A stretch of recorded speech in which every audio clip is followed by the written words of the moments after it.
Ketika Nabi Yusuf dilemparkan ke dalam sumur, ketika Nabi Yusuf dipenjarakan, ketika Nabi Yusuf difitnah, ketika Nabi Yusuf banyak masalah Nabi Yusuf. Tapi pesan Nabi Yakub alaihissalam kepada anak-anaknya, la tai'asu min rauhillah. Baik kepada Yusuf ataupun kepada kakak-kakaknya. La tai'asu min rauhillah. Janganlah kalian berputus asa dari rahmat Allah. Kenapa? Allah itu Maha menolong. Ketika kita bergantung kepada Allah, nggak ada yang mustahil. Selalu ada harapan ketika kita berikan harapan itu kepada Allah. Tapi kalau kita berikan harapan itu kepada makhluk, kadang-kadang harapannya semu. Karena makhluk itu, manusia itu sifatnya kullu man 'alaiha fan. Nggak ada yang bisa benar-benar total, nggak ada yang bisa benar-benar abadi, itu nggak bisa. Tapi kalau kita letakkan harapan kita, lalu kita berikan hanya kepada Allah, roja kita hanya kepada Allah Subhanahu wa taala, maka tidak ada kata al-ya's. Tidak ada kata putus asa dalam kamus seorang mukmin. Laisa min akhlaqil mu'min al-ya's. Putus asa itu bukanlah sifat atau akhlaknya orang yang beriman kepada Allah. Sehingga kenapa bunuh diri itu menjadi dosa besar dalam Islam? Padahal kan nggak ganggu orang kan, kecuali tadi bikin macet sistem kereta. Itu juga nggak parah-parah banget lah, nggak sampai gara-gara kita bunuh diri orang akhirnya jadi misalnya celaka gitu, nggak, jarang lah. Apalagi bunuh dirinya sendiri, gantung diri. Kan bunuh diri itu nggak ganggu orang lain. Kenapa dianggap dosa besar? Karena bunuh diri ini sama aja dia tidak mengakui kebesaran Allah Subhanahu Wa Taala. Dia tidak berpegang lagi kepada Allah. Dia putus asa dari rahmat Allah Subhanahu Wa Taala. Padahal Allah selalu mengatakan la tai'asu. Jangan putus asa, aku kasih nih, aku kasih. Tapi dia bilang enggak akan dikasih. Berarti dia kufur kepada Allah SWT dan merugikan dirinya sendiri. Ketika mentalnya kayak gini, walaupun akhlaknya baik, tapi dia tidak punya daya tahan menghadapi masalah, maka dia akan selalu mengakhiri masalahnya dengan cara bunuh diri. Dalam Islam kasus bunuh diri bisa dibilang hampir enggak ada kalau dalam sejarah Nabi dan para sahabat.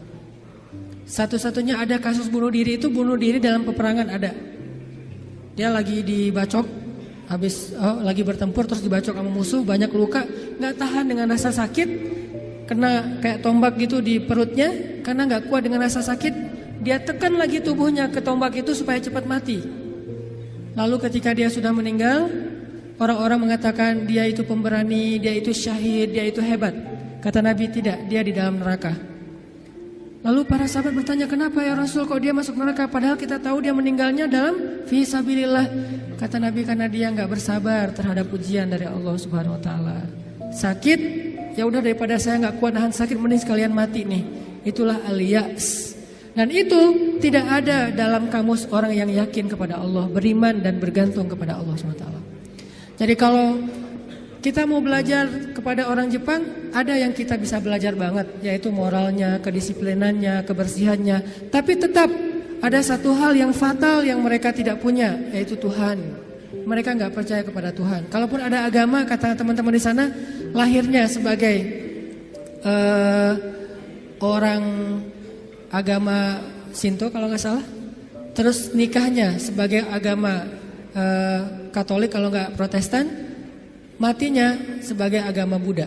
Jadi gonta-ganti itu. Kenapa gonta-ganti? Karena buat mereka agama itu hanya sekedar culture. Mereka tidak menyebut Islam sebagai agama Islam, tapi budaya Islam. Mereka tidak mengenal nilai-nilai ideologis. Yang mereka tahu adalah nilai-nilai budaya, adat istiadat atau culture. Sehingga buat mereka pindah-pindah culture itu bagian dari kebijaksanaan.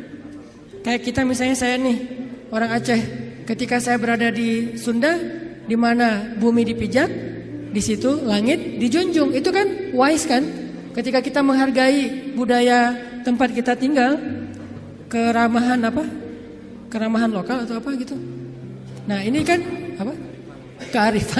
Kearifan lokal. Arif kan bijaksana nih.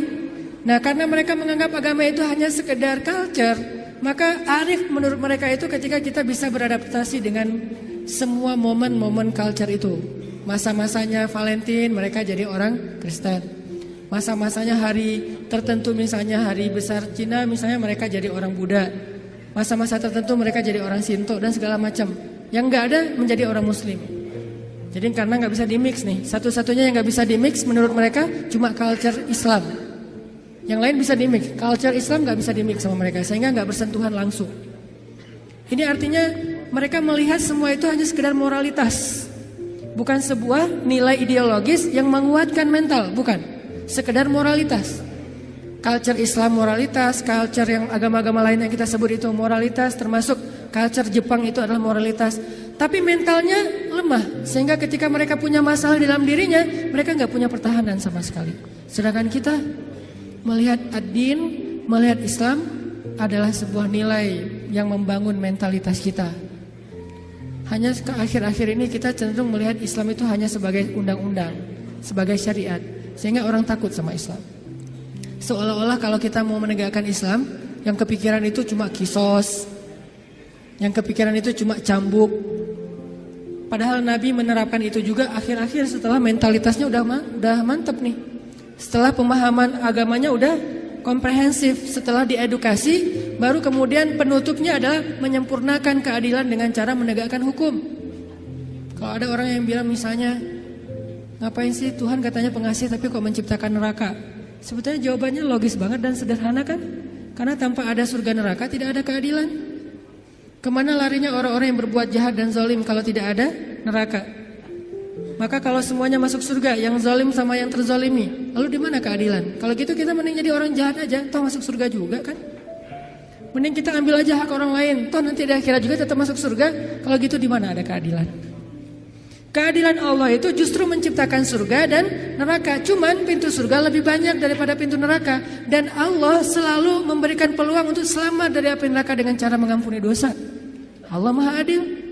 Allah gak mengatakan kalau udah cap neraka udah gak akan lagi berubah. Enggak. Kalau kamu buat dosa sekali gak akan diampuni, pasti masuk neraka. Enggak. Disitulah Maha Rahman.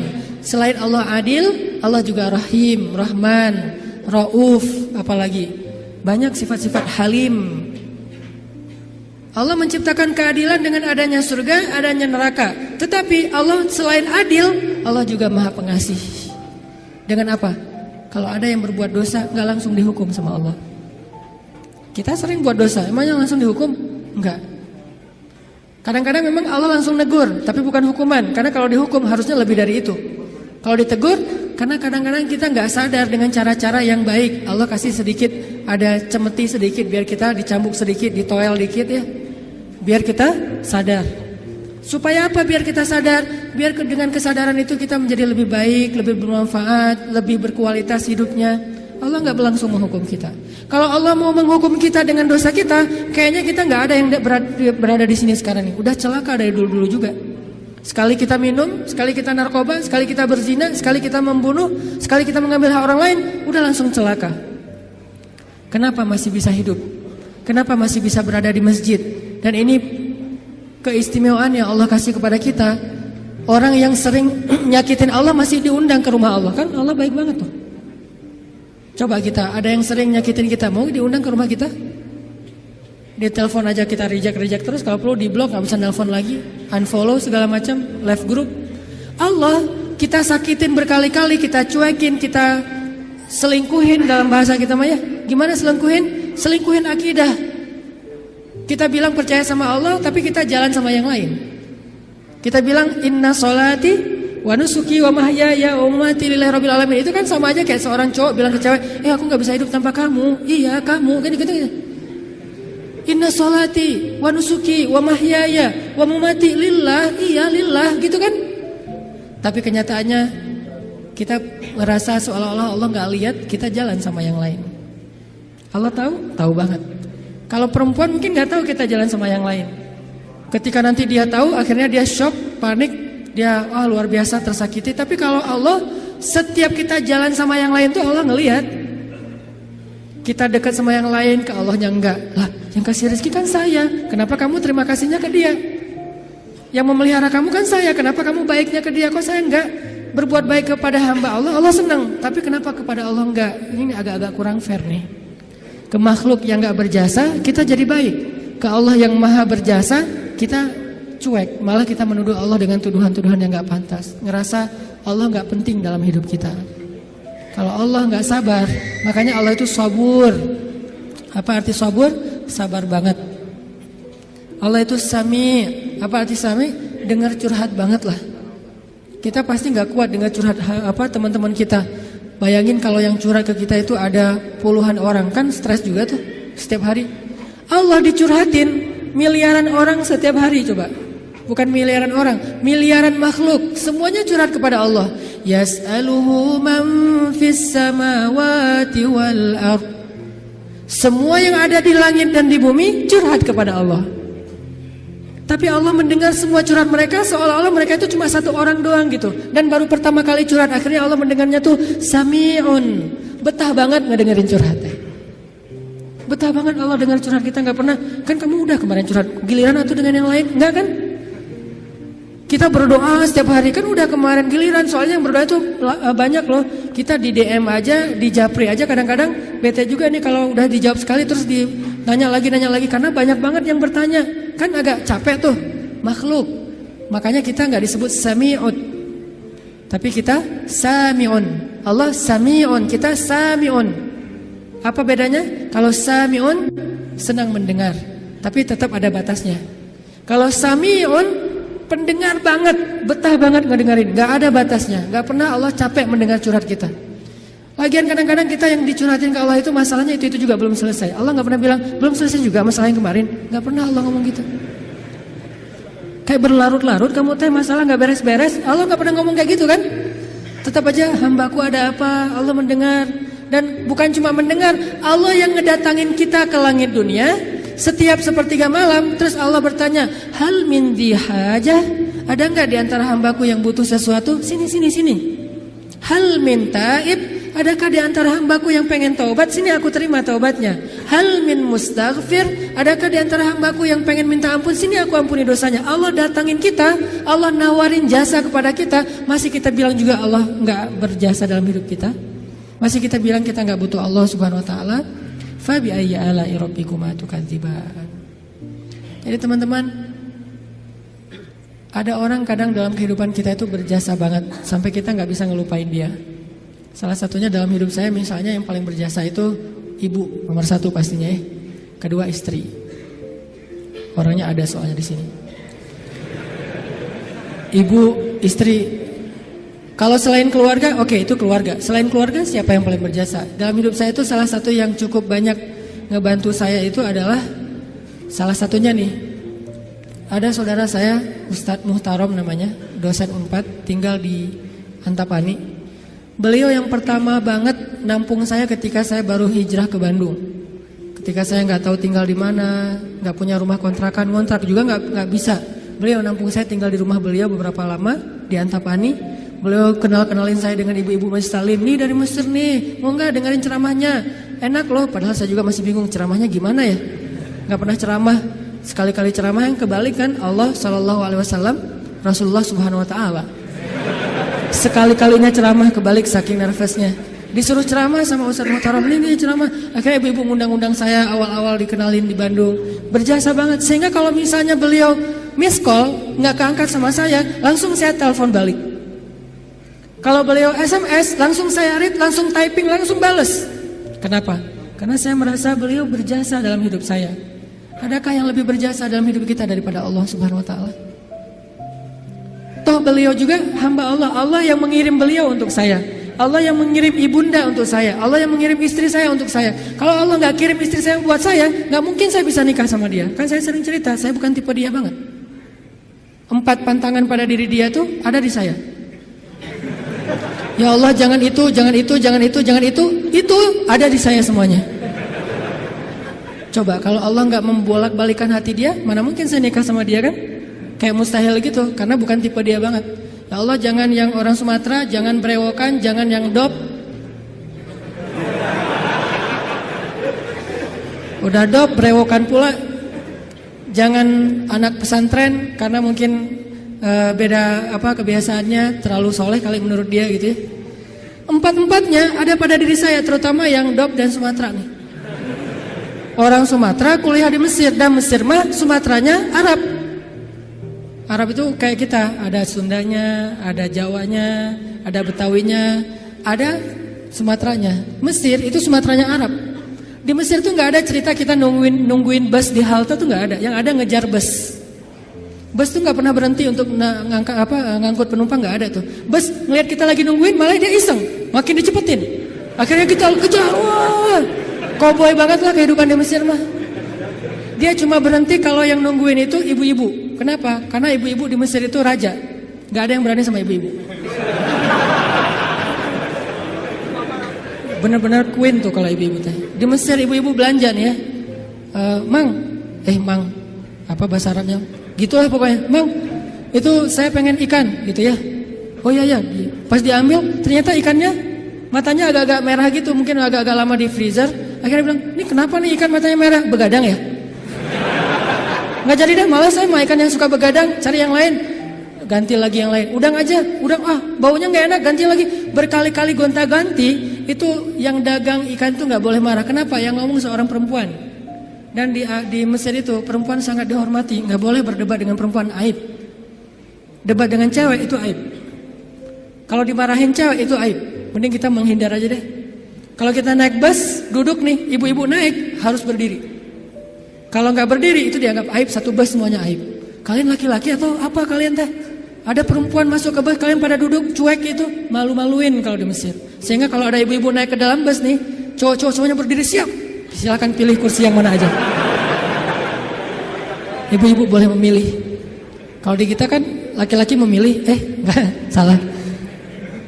Ini ibu-ibu yang memilih, saya mau yang di situ. Kenapa? Cowoknya ganteng. Dia milih tuh. Terserah dia mau duduk di mana. Cuma dua, ibu-ibu sama ulama. Kalau ada ulama Al-Azhar, karena ulama Al-Azhar, dosen-dosen saya di Al-Azhar itu nggak punya mobil pribadi, mereka hidupnya sederhana. Gajinya gede sih, tapi asal gajian langsung ngasih beasiswa kepada mahasiswa yang kurang mampu. Kalau udah gajian tuh saya ngerasain sendiri nih, dia gajian ngambil di admin ya, karena dulu nggak ada transfer-transferan, Mesir itu agak-agak terlalu ya gitulah manual ya, nggak ada transfer. Satu-satunya komputer di ruang admin tuh dipakai main kartu. Karena dia nggak ngerti sistem komputerisasi akun kayak gitu tuh akuntan tuh nggak ngerti dia tuh. Tahu satu-satunya komputer dipakai main kartu. Main kartu pas kita lagi ngantri, Om kita lagi ngantri nih. Ntar tunggu dulu nih, kita lagi nih belum beres nih, gitu coba. Tapi menghargai banget kepada orang tua, ulama, ibu-ibu. Nah ada dosen saya ngambil gajinya kurang lebih sekitar 2.000 pound. 1 pound itu dulu sekitar 3.000 rupiah, lumayan lah ya. Hampir 10 juta gajinya. Dia ngambil gaji sekitar 10 juta, langsung datangin mahasiswa yang kita lagi nongkrong di depan kelas, di depan kampus, ditangin, "Ya abnai," panggilnya lembut. "Anak-anak," kata dosen teh, "kalian udah beli buku kuliah belum?" Kita senyum-senyum. Padahal udah, tapi senyum-senyum aja. Mau bilang udah, jujur. Mau dibilang enggak boleh dusta ya. Senyum-senyum aja. "Oh ya udah nih beli buku, alhamdulillah." Akhirnya kita beli buku, cuman bukan buku kuliah, buku tambahan gitu kayak buku sejarah, buku apa. Alhamdulillah dia ngasih dari 10 juta, 5 juta itu buat anak-anak. Dan itu kebiasaan di sana tuh dosen-dosennya. Makanya karena hidupnya kayak gitu, sederhana, nggak punya kendaraan. Dosen kalau mau ke kampus bareng dengan kita pagi-pagi tuh naik bus. Cuman kalau kita ngejar, kalau bus supirnya nggak berani disuruh dosen Al-Azhar ngejar bus kan nggak mungkin ya. Kalau ngelihat itu ada penampilan dosen, langsung busnya berhenti. Begitu dosennya naik, langsung jalan tuh, nggak peduli kita lagi di tangga kayak di apa, nggak peduli deh. Kan dosen dulu yang naik nih. Prof silakan. Dosennya naik, baru dosennya di atas, kita masih bergelantungan tuh, bus langsung jalan tuh. Sampai ada beberapa mahasiswa Malaysia karena nggak terbiasa mungkin, mereka kan biasanya naik taksi nih, karena beasiswa dari kampus dari kerajaannya gede. Kalau kita kan beasiswanya dari Al-Azhar. Mesir itu negara miskin tapi ngasih beasiswa puluhan ribu mahasiswa asing. Negaranya miskin tapi bisa ngasih beasiswa, luar biasa. Nah Malaysia nggak dikasih. Negara yang tidak dikasih beasiswa di Asia itu Malaysia dan Brunei, karena dianggap udah sejahtera. Akhirnya mereka terbiasa naik taksi nih. Begitu mahasiswa Malaysia sekali naik bus, nggak terbiasa naik bus ala-ala Mesir gitu, turunnya membelakangi arah jalannya bus. Kebayang kan? Melundung gitu kan? Kita mahasiswa Indonesia ketawa-ketawa aja, wah lucu. Kalau kita kan udah biasa kobo ya, kejar bus, terus turunnya sambil lari. Kadang-kadang kalau bawa barang itu barangnya dilempar dulu ke dalam bus, langsung dikejar naik gitu. Udah biasa lah kayak gitu-gitu di Mesir. Tadi cerita apa tadi teh? Hubungannya Ya gitulah, nggak ada hubungannya. Pokoknya balik lagi ke tema ya. Intinya ketahanan hati kita itu ketika kita dekat kepada Allah Subhanahu wa taala. Jadi nggak ada ceritanya dalam kamu seorang mukmin ada masalah, baper, udah gitu bunuh diri, nggak ada. Tergantung tawakal kita kepada Allah. Coba rasain ketika kita lagi ngerasa enak nih hubungannya sama Allah, sama ketika kita lagi jauh dari Allah, terus dua-duanya dikasih masalah, mana yang lebih nyaman buat kita? Kalau kita pas lagi dapat masalah, pas lagi dekat sama Allah, itu akan bertahan banget. Saya pernah ngerasain itu. Saya karena kan sering ditolak ya ceritanya ya, curhatlah dikit lah ya.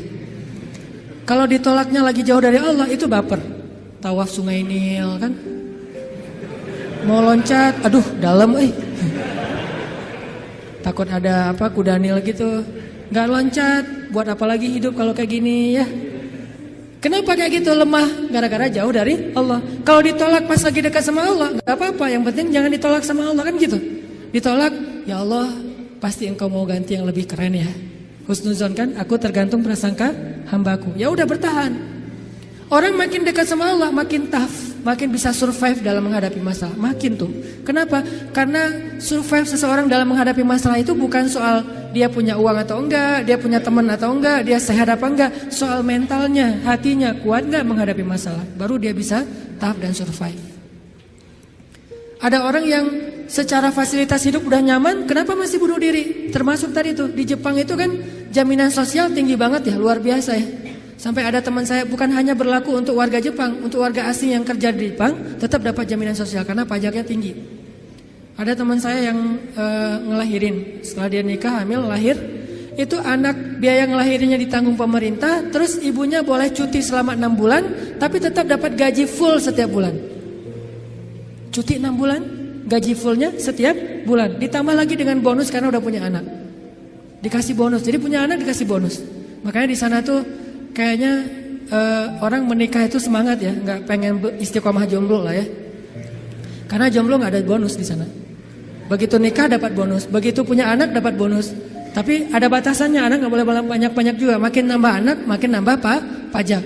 Jaminan sosialnya tuh tinggi. Tapi kenapa kok malah gampang putus asa? Padahal secara fasilitas hidup sudah tercukupi. Mental, mungkin secara etika keren lah, pokoknya ngacung jempol pokoknya. Tapi kalau mentalnya lemah, kosong. Ada yang gersang di dalam hatinya karena tidak diisi dengan kata Allah di dalam hati mereka.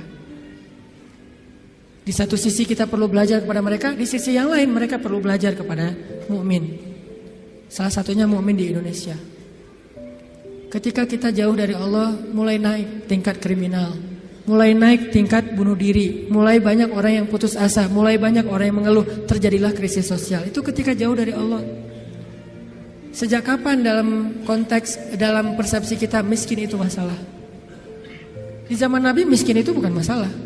Masalah itu fakir, bukan miskin. Di zaman Nabi malah berdoa jadi pengen jadi orang miskin. Ya Allah, hidupkan saya sebagai orang miskin, matikan saya sebagai orang miskin, bangkitkan saya bersama orang miskin. Nabi itu cuma bilang hampir-hampir kefakiran itu menyebabkan orang kufur. Itu teks hadisnya, kadal fakru ayyakuna kufran, bukan miskin jadi kufur. Nggak ada teks kayak gitu.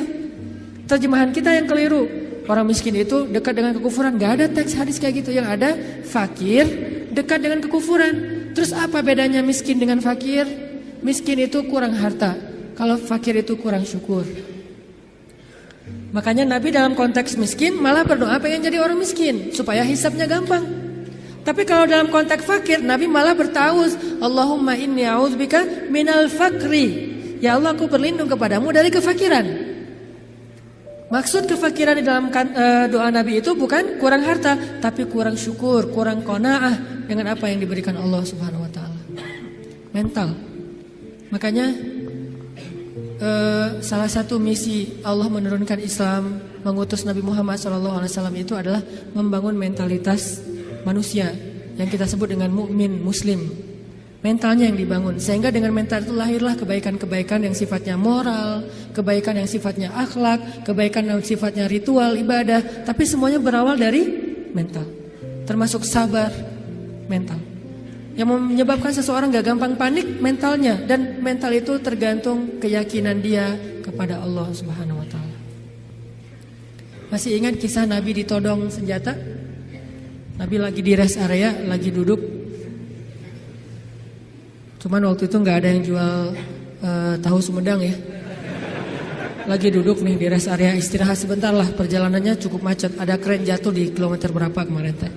Istirahat. Lagi duduk di rest area, jauh dari para sahabat. Biasanya Nabi duduknya itu di antara para sahabat. Kali ini beliau pengen menyendiri. Kenapa pengen menyendiri? Mungkin beliau gak enak mau nolak sahabat yang curhat, gak enak mau nolak sahabat yang ajak ngobrol. Karena sahabat juga kan kalau dekat Nabi curhat, ngobrol panjang lebar, minta selfie segala macam kan. Nah Nabi pengen me time lah, gak pengen diganggu. Kalau udah terlanjur bareng dengan mereka, Nabi tuh gak enakan banget orangnya. Kalau udah Nabi boleh curhat enggak? Nabi gak mungkin bilang enggak. Gak ada kata-kata enggak dalam kamus Nabi itu. Yang ada, oh ya boleh, walaupun beliau udah capek banget. Nah akhirnya pengen ngambil me time, gak mau diganggu, sendiri. Sahabat juga pengertian, oh Nabi lagi pengen sendiri, ya udah menjauh. Ternyata itu jadi kesempatan buat orang kafir, musuh yang pengen membunuh Nabi. Dia langsung datang, nodong senjatanya, pedangnya di leher Nabi. Itu pedang yang sangat tajam, kalau ditarik dikit, udah aja langsung Nabi kegorok. Dia todong di leher Nabi, tinggal ditarik doang. Dia bilang, Muhammad, sekarang kamu jauh dari orang-orang yang mengawal kamu, sahabat-sahabat kamu. Kalau saya gorok leher kamu nih sekarang nih, siapa yang bisa nolong kamu? Di situ kelihatan tawakal Nabi itu, gambaran tingkat tawakal Nabi itu benar-benar hakut tawakulih. Kayaknya rasa-rasanya gak ada di antara kita yang bisa tawakal sekeren itu. Tapi setidaknya kita bisa mengambil itu sebagai inspirasi. Ternyata tawakal itu menguatkan mental. Walaupun gak sekuat Nabi memang. Nabi kan di atas rata-rata ya, manusia paling istimewa lah. Siapa yang bisa nolongin kamu Muhammad? Nabi dengan tersenyum melihat ke arah dia, dengan tenang mengatakan, Allah. Saking mantepnya kata-kata Nabi sampai bikin orang itu gemetar, jatuh tuh pedangnya. Kita belum bisa kayak gitu. Ketika kita datengin, Pak saya mau melamar anak Bapak, kamu ngasih makan apa buat anak saya? Allah yang ngasih makan. Astagfirullahaladzim, iya terima. Gak bisa. Langsung gemetar tuh orang, mertua langsung gak bisa berdiri. Mana bisa kita naklukin mertua dengan kata-kata kayak gitu kan. Kemarin aja tadi pagi saya disuruh minta sharing di Mabes TNI aja, saya yang gemetar. Biasanya kan enjoy gitu, ceramah santai dan cari-cari bahan ngebully. Mau ngebully TNI, bayangin. Di depan jenderal-jenderal, bintang 2, bintang 3, ini mau ngebully apa ini? Saya kan mati langkah kalau nggak ngebully ya. Jadi bingung mau kayak gimana. Udah aja kaku nggak jelas gitu, salting pokoknya sampai mereka juga ngeliat ini ceramah atau lagi curhat ya, nggak jelas gitu. Artinya kita tuh nggak punya mental kayak Nabi tuh. Menghadapi makhluk aja kadang-kadang keder. Nabi menghadapi orang yang satu-satunya paling memusuhi beliau, udah siap pengen menggal kepala beliau. Coba imajinasikan deh adegan itu. Karena kalau cuma baca teks sejarah nggak akan dapat apa-apa. Oh gitu doang. Padahal kita juga nggak bisa kayak gitu kan. Bisa nggak kita ketika lewat satu jalan terus digonggong sama guguk misalnya, terus kita santai, kamu dan saya sama-sama hamba Allah, bisa nggak kayak gitu? Sehingga dia langsung melipir, oh ya salah, sorry, salah ngegonggong ustadz ya. Nggak gitu kan? Tetap aja kaget. Walaupun nggak takut, mungkin kaget pasti dengan suaranya nyentangnya. Baru sekali dia bersuara langsung, oh udah gitu jaim-jaim melihat orang, ada yang lihat nggak saya kaget gitu kan ya. Tapi Nabi nggak sama sekali kayak gitu. Dia todong, dan orangnya itu preman. Bayangin tatoan preman yang udah biasa bunuh orang buat dia itu kayak hobi, kayak kita ngopi gitu. Aduh hari ini belum bunuh orang gitu. Jadi sakit kepala kalau belum bunuh orang. Orang kayak gitu tuh nodong Nabi pakai senjata yang udah tajamnya luar biasa, ditarik sedikit langsung udah Nabi bisa kegorok. Nabi menjawab dengan tenang, Allah yang nolong saya. Dia gemetar, jatuh pedangnya, diambil balik, ditodongin balik sama Nabi. Sekarang kalau saya pengen bunuh kamu, siapa yang nolong kamu? Kata dia, engkau wahai Muhammad. Nabi tersenyum, diambil pedangnya, dikasih lagi kepada dia. Nabi gak takut dibalikin lagi kayak tadi, gak. Dikasih lagi sama Nabi. Nabi itu orangnya bisa menaklukkan hati orang seketika tuh. Ketemu langsung dia berubah hatinya kalau hatinya baik. Satu-satunya yang nggak bisa ditaklukkan itu kalau hatinya memang diisi dengan kesombongan, karena itu sudah ditaklukkan oleh setan. Kalau hatinya bersih baik, Nabi bisa membujuk hati orang. Itu keahlian Nabi SAW. Akhirnya dia dapat lagi pedangnya disarungkan, dia jadi malah duduk ditarbiyah sama Nabi. Jadi curhat, saya tuh galau berat ya Rasulullah. Tadi gini sekarang jadi curhat, jadi baper. Gimana nih Rasul, saya mending saya putusin aja gitu Rasul. Malah cerita tentang masalah pribadi. Nabi kasih solusi, Nabi tepuk-tepuk punggungnya. Ya udah sabar ya, jangan terlalu baper, kan ada Allah. Oh iya ya benar Rasulullah. Saya boleh izin pulang ke negeri saya Rasulullah, buat apa? Saya pengen ngasih tahu ke orang-orang supaya masuk Islam. Agama Islam itu luar biasa. Dia pulang ke kampungnya, dia ceritakan kepada orang lain tentang pengalaman dia ketemu Nabi. Akhirnya berbondong-bondong orang masuk Islam. Kenapa Nabi bisa woles kayak gitu? Enggak panik. Pernah juga di kota Madinah, suatu malam ada kedengaran suara dari tengah padang pasir. Itu suara paling aneh. Kita nggak bisa meniru. Yang jelas ilustrasinya, suara itu bisa bikin orang kayak Umar ketakutan. Bayangin. Suara yang bisa bikin orang kayak Umar, kan kita tahu keberanian Umar. Setan aja takut sama Umar kan? Tapi Umar kali ini takut dengan suara itu, coba. Umar lewat jalan misalnya nih depan depan Pusdai lewat nih, udah steril, setan gak bakalan lewat jalan situ. Langsung di dalam Google Map setan itu merah. Jangan ngambil jalan itu, kenapa? Udah merah, lewatin sama Umar. Jadi udah forbidden buat setan. Tapi Umar pada malam itu ketika mendengar suara di tengah padang pasir, ketakutan. Sehingga ketika semua penduduk Madinah mendengar suara yang luar biasa, seperti suara makhluk yang lagi marah-marah nih. Suara setan kalau menurut ulama, walaupun Nabi gak nyebut kayak gitu. Suara setan yang lagi ngamuk-ngamuk, bayangin. Orang aja ngamuk kan kelihatan ya. Apalagi setan ngamuk, bayangin. Setan ngamuk, bukan jin, setan. Arti setan tuh jin yang paling premannya jin lah. Tuh jagarnya jin ngamuk. Diobrak-abrik semuanya sama dia. Lagi ngamuk nih setan, suaranya luar biasa kayak yang pernah sempat viral di YouTube ya. Gak tahu itu suara apa di dalam perut bumi, terdengar di beberapa penjuru dunia. Entah benar, entah editan, saya gak ngerti lah. Yang jelas suara kayak gitu tuh pernah terdengar di zaman Nabi. Dan lebih ngeri lah gitu. Ada yang ngamuk luar biasa. Terus para sahabat berkumpul di Masjid Nabawi. Bayangin, sahabat malam-malam itu keluar dari rumah mereka, pengen cari tahu suara apa, tapi gak ada yang berani keluar sendiri. Akhirnya ngumpul di depan masjid. Udah ngumpul depan masjid, mereka cari Nabi. Kan rumah Nabi di sebelah masjid. Rasulullah mana? Rasulullah mana? Umar. Terus sekelas Sa'ad bin Abi Waqqas, Abu Ubaidah bin Jarrah yang udah gak takut mati sama sekali. Orang-orang yang pemberani lah. Tapi ngumpulnya di depan masjid karena gak berani keluar sendiri ke tengah padang pasir gara-gara saking seremnya tuh suara. Udah ngumpul, cari-cari Nabi, tiba-tiba mereka ngelihat sosok seorang laki-laki datang dari tengah kegelapan padang pasir. Dia pegang pedang di atas pundaknya, gak pakai baju, cuma pakai celana, badannya bagus. Kalau kita gak pakai baju malu-maluin ya, Nabi gak pakai baju, keren lah. Gak pakai baju, cuma pakai celana, badannya bagus, terus pakai pedang gitu kan bener-bener kayak cerita gladiator atau siapalah Hollywood gitu kan. Naik kuda tuh gagah sendiri dari tengah kegelapan padang pasir sendiri datang. Dari kejauhan ditanya siapa? Ternyata Rasulullah SAW. Jadi kalau ada yang menganggap Nabi pengecut, banyak bukti Nabi itu pemberani. Cuman gak sok jagoan Nabi teh, gak konyol. Nabi kalau misalnya berstrategi dalam perang, Nabi ada istilah dakwah sembunyi-sembunyi. Bukan karena Nabi takut pada orang Quraisy. Karena kalau Nabi dakwahnya belak-belakan, gak pakai strategi, terus beliau dibantu oleh Allah dengan mujizat, maka kita gak bisa niru strategi dakwah Nabi. Soalnya kita gak punya mujizat. Nabi mencontohkan yang paling mudah ditiru, bukan yang paling mudah untuk beliau. Kalau mau, Nabi bisa berdakwah itu gak butuh Abu Bakar, gak butuh Khadijah, sendiri aja. Kalau ada Abu Jahal nantang beliau, beliau tinggal bilang, ya Allah hancurkan nih orang, langsung mati itu mendadak. Mudah banget buat Nabi. Toh bulan aja dibelah sama Nabi dengan seizin Allah kan. Ketika ditantang, Muhammad, kalau kamu emang Nabi, coba lo belah tuh bulan. Kalau saya bisa membelah bulan, apakah kalian beriman? Ya, kita lihat aja nanti. Posting dulu pokoknya. Akhirnya Nabi, Bismillah ya Allahu Akbar, kebelah bulan, benar-benar kebelah dua. Mereka bilang Muhammad telah menyihir mata kita. Kata Nabi Muhammad, kalau kalian merasa mata kalian yang tersihir, ini hanya halusinasi, coba kita tanya kepada musafir yang sebentar lagi datang dari tengah padang pasir. Apakah mereka melihat malam ini bulan terbelah? Kan gak mungkin saya menyihir orang yang jauh. Ternyata datanglah musafir dari tengah padang pasir lewat kota Mekah, karena Mekah ini salah satu transit juga. Orang-orang langsung berkumpul nanya, apakah kalian melihat kejanggalan di langit malam ini? Ya, kejanggalan apa? Bulan terbelah.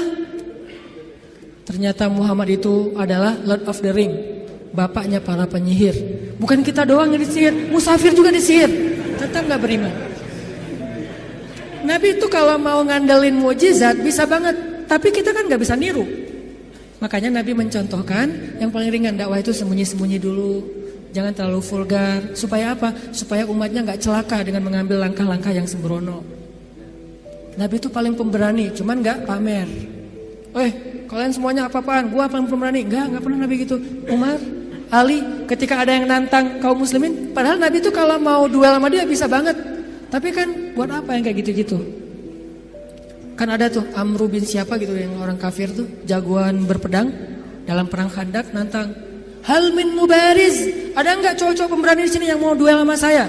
Diam semuanya, bayangin Umar diam. Umar takut enggak? Tapi emang orang itu terkenal sih. Nih yang lagi nantang ini terkenal Umar. Aduh, Amru kan agak mikir nih.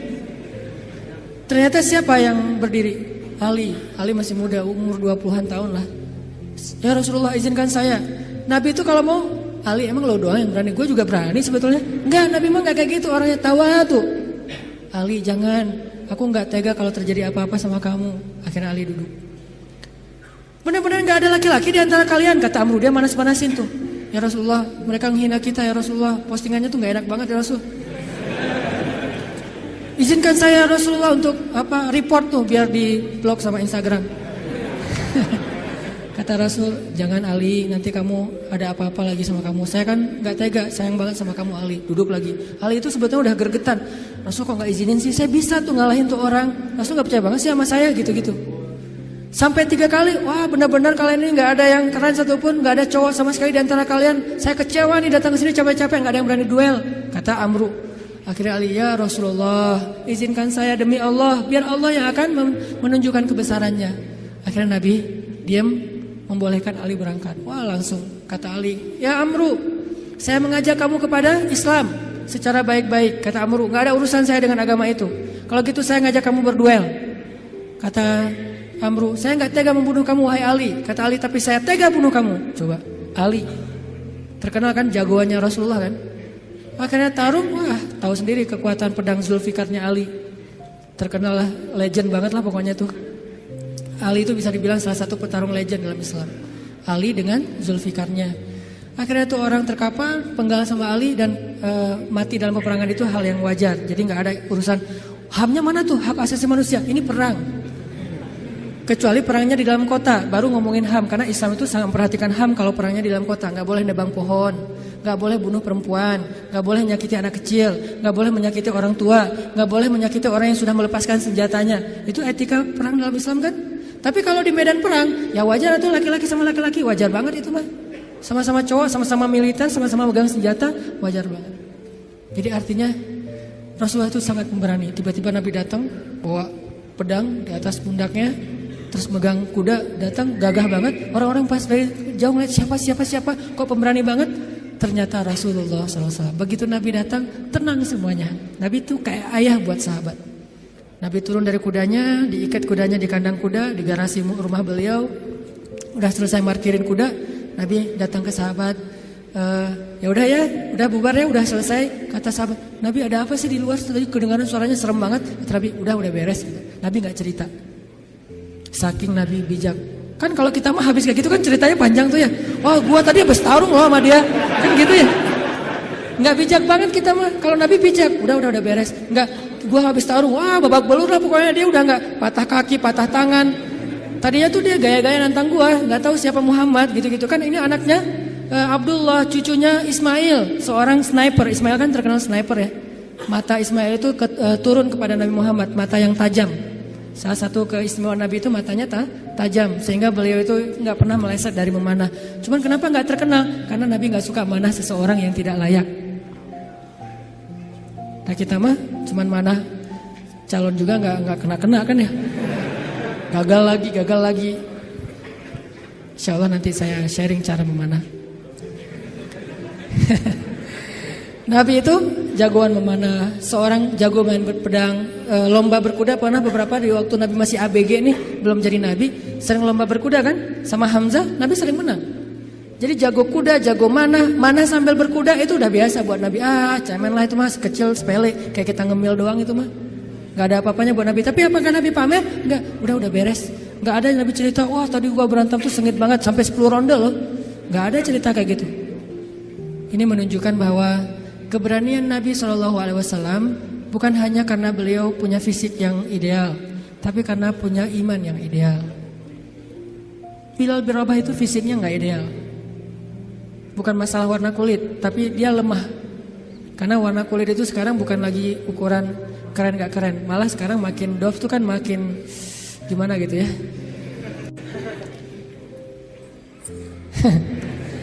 Makin dof katanya makin apa istilahnya?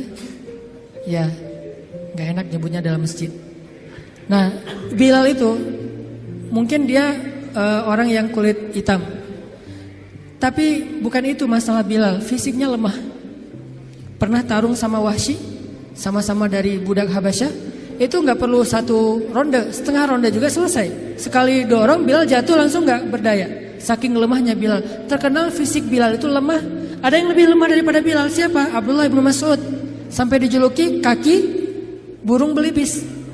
Saking kaki Abdullah bin Mas'ud itu kecil banget, sehingga tendang sedikit langsung jatuh tuh, nggak ada kuda-kudanya Ibnu Mas'ud. Tapi kenapa Ibnu Mas'ud ini bisa membunuh Abu Jahal dalam perang Badar? Kenapa Bilal bisa bertahan seperti gunung Uhud ketika disiksa berbulan-bulan lamanya? Padahal fisiknya lemah. Sampai orang-orang kafir Quraisy juga heran. Sekarang siapa yang kuat? Dulu kita pikir Wahsy itu kuat, dulu kita pikir Umayyah bin Khalaf kuat, tapi ternyata Bilal lebih kuat dari mereka semuanya ketika sudah beriman. Lalu ketika mereka bertanya kepada Bilal, ya Bilal, setan apa yang merasuki kamu tiba-tiba kamu jadi orang yang tangguh? Kata Bilal, iman. Bukan setan, iman yang masuk ke dalam hati saya, dan itu meneguhkan seseorang. Wasabbit aqdamana, jadi sabat. Makanya teman-teman, kalau kita mau gak gampang panik, mau woles, mau survive, mau tough menghadapi masalah, mau terisi jiwa kita, sehingga kita selalu punya hope, punya harapan, dan tidak pernah berputus asa, isilah hati kita dengan iman kepada Allah. Gimana mengisi hati kita dengan iman? Belajar yakin sama Allah. Buat saya agama itu bukan wawasan, bukan sekedar wawasan, tapi agama itu motivasi. Karena kita udah belajar banyak wawasan agama, kalau gak ada dorongan motivasi gak beramal juga. Kita butuh motivasi agama. Motivasi akidah bukan ilmu akidah doang. Motivasi fikih bukan cuma tahu hukum fikih. Motivasi akhlak bukan cuma tahu norma-norma akhlak. Nah, salah satu motivasi akidah adalah belajar yakin sama Allah. Karena walaupun kita tahu Allah itu rububiyah, Allah itu asma, sifat, uluhiyah, Allah itu ayat kursi, Allah itu surat Al-Muluk, Allah itu Al-Ikhlas. Kalau kita nggak yakin sama Allah, semua itu cuma jadi wawasan. Ketika kita punya masalah, tetap aja kita gampang berputus asa. Jadi putus asa nggak putus asa, bukan dia berstatus ustadz, LC, MA, doktor, ulama, tapi siapa yang diantara mereka paling yakin dan berserah diri kepada Allah SWT, itulah yang bertahan. Nanti silakan baca di dalam Al-Quran kisah-kisah ketika para sahabat terjepit, ketika para sahabat dalam keadaan lemah. Apa yang membuat mereka kuat? Hasbunallah, cukup bagi kami Allah. Dan kata-kata itu kalau di kita sekedar zikir, kalau di mereka iman. Kalau sekedar zikir gak ngaruh buat mental kita, walaupun tetap berpahala pastinya kalau ikhlas. Tapi ke mental kita gak ngaruh. Kita udah bilang hasbiallah. Kok saya masih galau Ustadz? Berarti belum jadi iman, belum jadi belief, belum jadi faith. Baru sekedar kata-kata dalam bentuk ritual zikir, baru jadi syair buat kita. La haula wala quwata illa billah, subhanallah, alhamdulillah, Allahu akbar. Baru jadi syair-syair yang berpahala buat kita, tapi belum menjadi motivasi dan keyakinan di dalam hati kita. Belajar yakin. Jadi ilmu itu tempatnya di sini. Bukan di sini. Di sini mah bonus. Tapi kalau di sini banyak, di sini enggak ada, maka ilmu itu tidak berarti apa-apa di sisi Allah. Kalau di sini ada, walaupun di sini sedikit, maka itu jadi sesuatu. Bilal, siapa lagi? yang ilmunya sedikit tapi amalnya luar biasa, Khalid. Khalid itu kan kalau sholat ayatnya itu aja ya.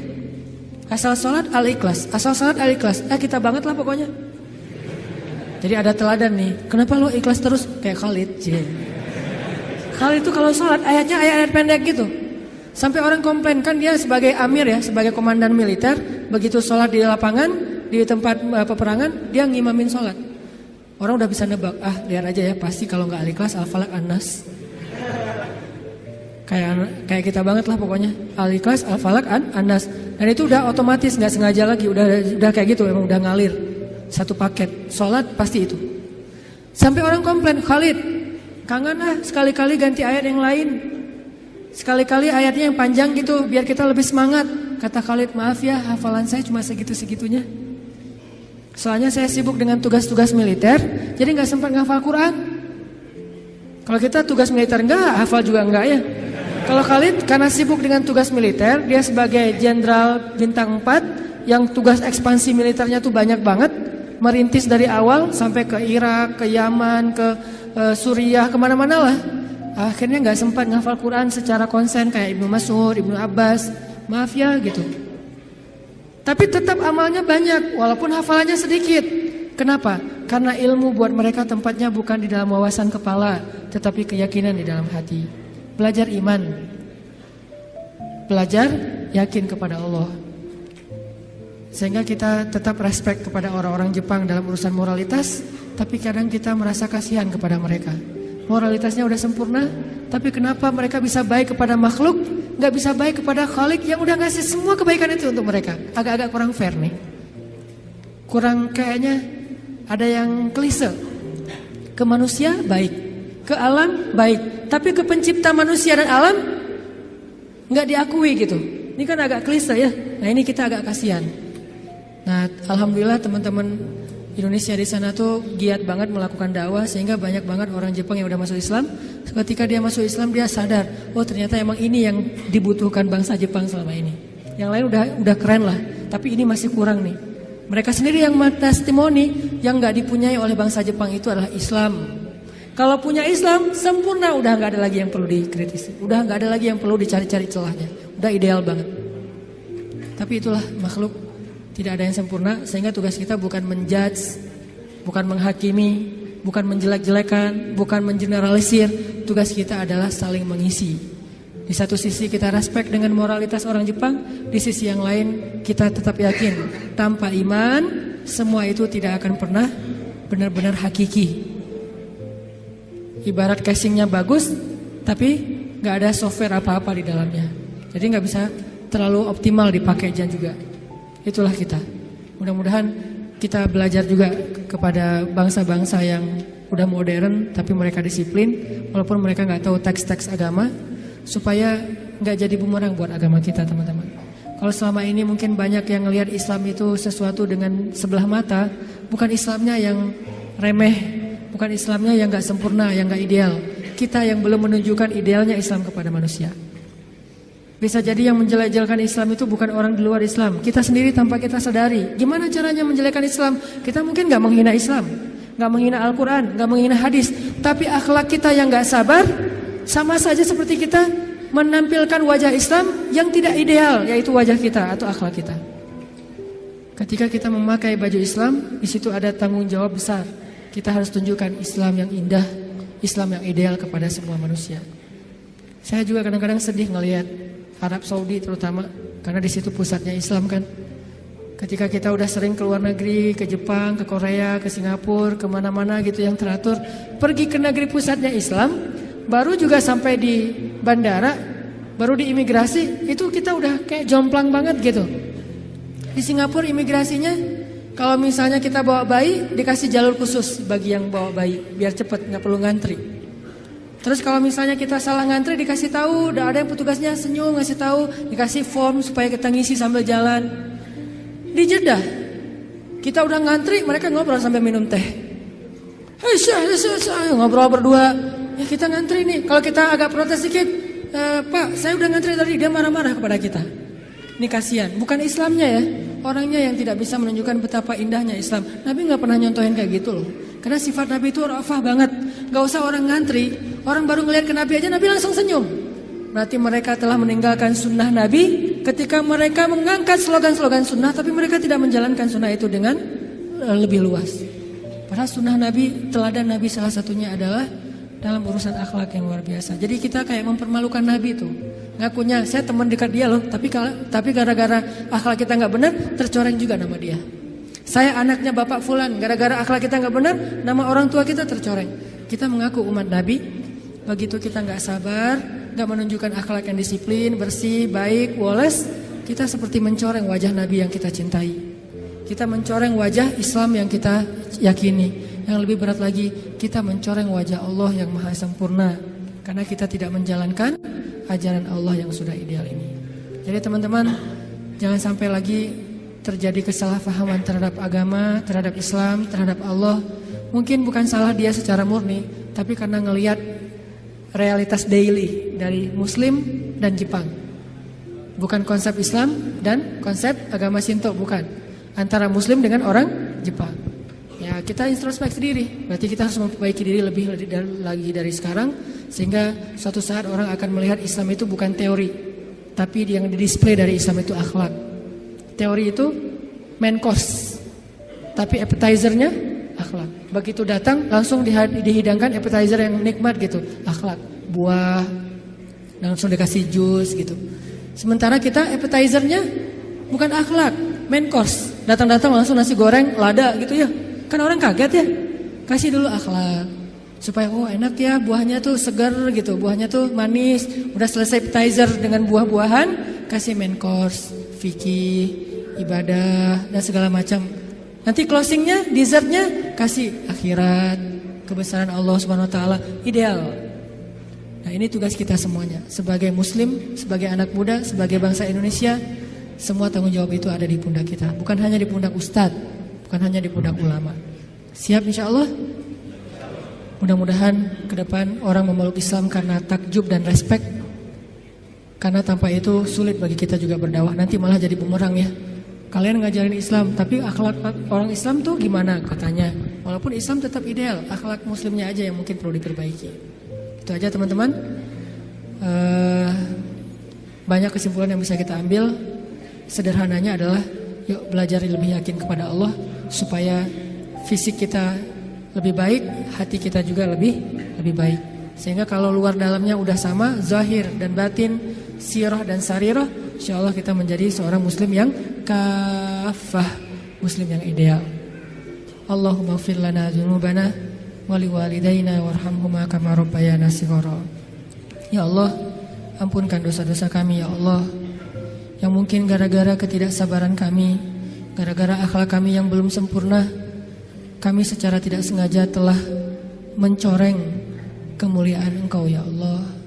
Kami secara tidak sengaja telah mencoreng kemuliaan Islam. Secara tidak sengaja telah mencoreng wajah Rasulullah SAW. Ampunkan dosa-dosa kami ya Allah. Ahsin khuluqana ya Allah. Perbaikilah akhlak kami ya Allah. Kami sadar akhlak itu dalam agamamu sama pentingnya dengan ibadah, sama besar pahalanya dengan ibadah.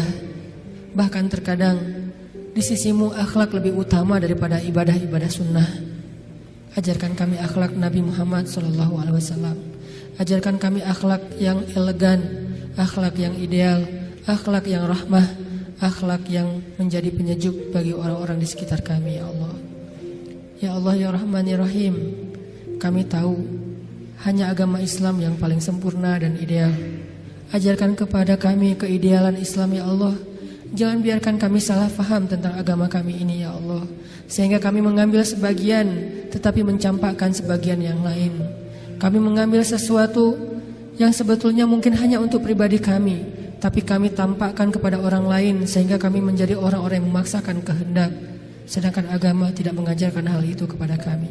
Ya Allah, ajarkan kepada kami apa yang kami tidak mengerti. Ya Allah, perindah akhlak kami seperti Engkau memperindah fisik kami. Ya Allah, jadikanlah kehadiran kami di antara manusia sebagai kebaikan. Janganlah Engkau biarkan kami menjadi beban bagi orang-orang di sekitar kami, apalagi menjadi musibah atas diri mereka. Ya Allah, menangkanlah Islam, Karena kemenangan Islam berarti kemenangan terhadap kemanusiaan. Kemenangan Islam berarti kemenangan terhadap keadilan. Kemenangan Islam berarti kemenangan terhadap moralitas. Dan kami yakin itu ya Allah. Kemenangan Islam bukanlah kemenangan dalam hanya paksaan-paksaan hukum, tapi kemenangan Islam adalah kemenangan akhlak, kemenangan nilai-nilai baik. Sehingga ketika Islam berkuasa di muka bumi, maka bumi akan dipenuhi dengan keadilan, baik bagi muslim bahkan kepada semua manusia. Dan kami melihat itu dalam sejarah-sejarah keagungan Islam di masa lalu ya Allah. Ya Allah, istiqomahkanlah kami di jalan-Mu ya Allah. Istiqomahkanlah kami untuk selalu dekat kepadamu ya Allah. Kuatkanlah iman di dalam hati kami ya Allah. Jangan biarkan kami menjadi orang-orang yang lemah yakinnya kepadamu ya Allah. Sehingga ketika iman kami lemah kepadamu, semuanya akan bermasalah. Semuanya akan jadi musibah. Kami akan gampang berputus asa. Ajarkan kami imannya Rasulullah SAW. Ajarkan kami imannya Umar bin Khattab, imannya Abu Bakar As-Siddiq, imannya Khadijah, imannya Aisyah, imannya para sahabat-sahabat yang mulia, baik muhajirin maupun ansar. Ya Allah, damaikanlah bangsa kami ya Allah. Hindarkanlah kami dari perdebatan-perdebatan yang hanya menambah permusuhan di antara kami. Ajarkan kami perdebatan yang elegan, perdebatan yang ilmiah, perdebatan yang dipenuhi dengan rasa saling menghargai antara satu dengan yang lain. Jauhkan kami dari permusuhan dan perpecahan belah ya Allah. Jauhkan kami kaum muslimin dari saling menuduh kesalahan atas saudara-saudara kami, dari saling menuduh kesesatan atas saudara-saudara kami. Ajarkan kami untuk bersatu hati, sebagaimana Engkau mempersatukan hati antara kaum Aus dengan kaum Khazraj, antara muhajirin dengan ansar. Sebagaimana Engkau mengikat hati antara Ashabul Kahfi, sebagaimana Engkau mempersatukan hati antara saudara-saudara Yusuf anak Yakub alaihissalam. Ya Allah, berilah petunjuk-Mu kepada pemimpin-pemimpin kami. Karena kami yakin pemimpin itu bisa menjadi orang yang pertama di antara kami yang masuk ke dalam surga-Mu karena keadilannya. Bisa juga menjadi orang yang pertama dan paling dalam nerakanya karena kezalimannya. Beri petunjuk kepada pemimpin-pemimpin kami agar mereka bisa bersikap adil. Pemimpin yang takut kepada Engkau ya Allah. Karena ancaman yang paling besar adalah ancaman-Mu ya Allah. Siksaan yang paling pedih adalah siksaan-Mu ya Allah. Agar mereka menjadi pemimpin-pemimpin yang pemberani kepada makhluk, tetapi takut kepada Khalik. Sehingga mereka takut untuk mengambil hak-hak rakyatnya, menzalimi bangsanya. Sehingga mereka takut menyia-nyiakan amanah dan wewenangnya ya Allah. Berilah rahmat-Mu kepada ulama-ulama kami ya Allah. Jadikanlah ulama di antara umat seperti matahari di siang hari. Jadikanlah ulama perannya benar-benar seperti peran Nabi di tengah-tengah para sahabat.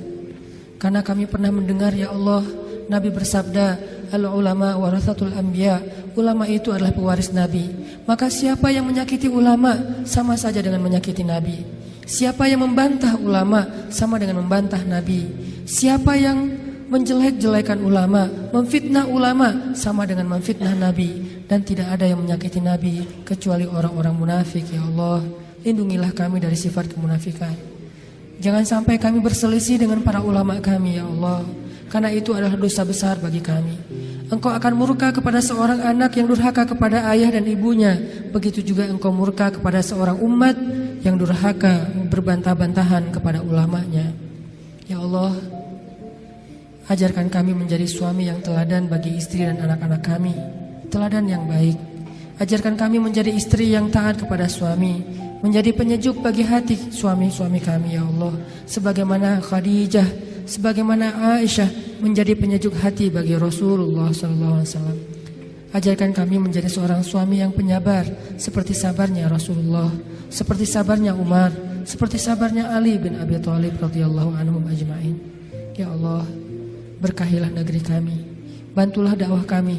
Sungguh tidaklah kami berdakwah kecuali karena kami cinta kepada agama ini, karena kami cinta kepada negeri ini, karena kami ingin memberikan karya-karya yang positif, membangun negeri dan menjalankan agama yang Engkau amanahkan kepada kami ya Allah. Bantu kami dalam dakwah kami ya Allah. Bujuklah hati-hati pemuda Islam di Indonesia agar kami sama-sama berhijrah dan belajar agama lebih baik, agar kami memperbaiki akhlak kami, agar kami lebih dekat dengan rumah-rumah-Mu ya Allah. Ya Allah ya Rabbana, beri kami kebaikan di dunia dan kebaikan di akhirat. Lindungilah kami dari azab api neraka. Rabbana atina fid dunya hasanah wa fil akhirati hasanah wa qina adzabannar. Subhanakallahumma wa bihamdika asyhadu an la ilaha illa anta astaghfiruka wa atubu ilaik. Assalamualaikum warahmatullahi wabarakatuh.